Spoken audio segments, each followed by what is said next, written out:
வணக்கம் நண்பர்களே. Knowledge transfer ஹப்க்கு உங்கள் அனைவரையும் உளமார்ந்த வரவேற்பு.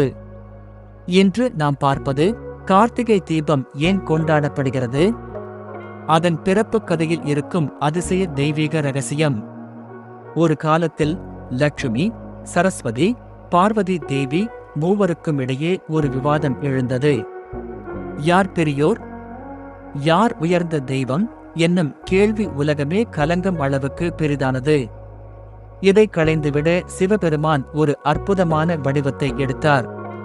சிவன் தன்னை முடிவில்லா அக்னி ஜோதி, அனல் கற்றை போல ஆரம்பமும் முடிவும் தெரியாத பிரம்மாண்ட தீயாக மாற்றிக்கொண்டார். அவர் விஷ்ணுவையும் பிரம்மாவையும் அழைத்து சொல்லினார், என் ஜோதிர்லிங்கத்தின் ஆதியும் அந்தமும் யாரால் கண்டுபிடிக்க முடிகிறதோ அவர்தான் உயர்ந்தவர். விஷ்ணுவராகம் பன்றி வடிவம் எடுத்து ஜுவாலையின் அடியை தேடினார். மண்ணையும் படுகைகளையும் கீழ்வுலகையும் கடந்தார். ஆனால் அந்த தீயின் அடியை கண்டுபிடிக்க முடியவில்லை.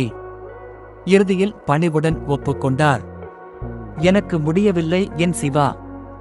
அவரின் உண்மை அவரது மேன்மையை மேலும் உயர்த்தியது. பிரம்மா அன்னப்பறவையாக மாறி மேல் நோக்கி பறந்தார். அப்போது வழியில் ஒரு தாழம்பூ விழுந்ததைக் கண்டார். அந்த பூ பொய் சொன்னது, நான் ஜோதிர்லிங்கத்தின் உச்சியில் இருந்தே விழுந்தேன். அதை நம்பி பிரம்மா வந்து கூறினார், நான் உச்சியை கண்டேன். சிவபெருமான் அதை கேட்டார். அந்த ஜுவாலையில் இருந்தபடியே மிகுந்த கோபத்துடன் உண்மையை வெளிப்படுத்தினார். பிரம்மாவுக்கு தர்மத்தை மீறியதற்காக தண்டனை. உனக்கு பூமியில் கோவில் இருக்கக்கூடாது. அதேபோல் தாழம்பூவுக்கு என் பூஜையில் உனக்கு இடம் இல்லை. அந்த ஆதி ஜுவாலைதான் இன்று திருவண்ணாமலை என நாம் காணும் அண்ணாமலையாய் மாறியது. அன்று நிகழ்ந்த இந்த நிகழ்வே இன்றும் கார்த்திகை தீபம் என கொண்டாடப்படுகிறது. கார்த்திகை தீபம் அன்று ஒவ்வொரு வீட்டிலும் ஒரு தீபம் ஏற்றப்படும். அது சொல்லும் செய்தி, எனது அகங்காரமும் உள்ளிருளும் இந்த ஒளியில் கரைந்து போகட்டும்.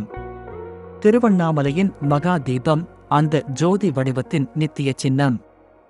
இந்த தெய்வீக கதை பிடித்திருந்தால் லைக் செய்யவும், ஷேர் செய்யவும். அது குறித்து என்ன நினைக்கிறீர்கள் என்று சொல்லவும். மேலும் இப்படியான ஆன்மீக தகவல்களுக்கு நாலேஜ் டிரான்ஸ்ஃபர் ஹப் ஐ சப்ஸ்கிரைப் செய்ய மறக்காதீர்கள்.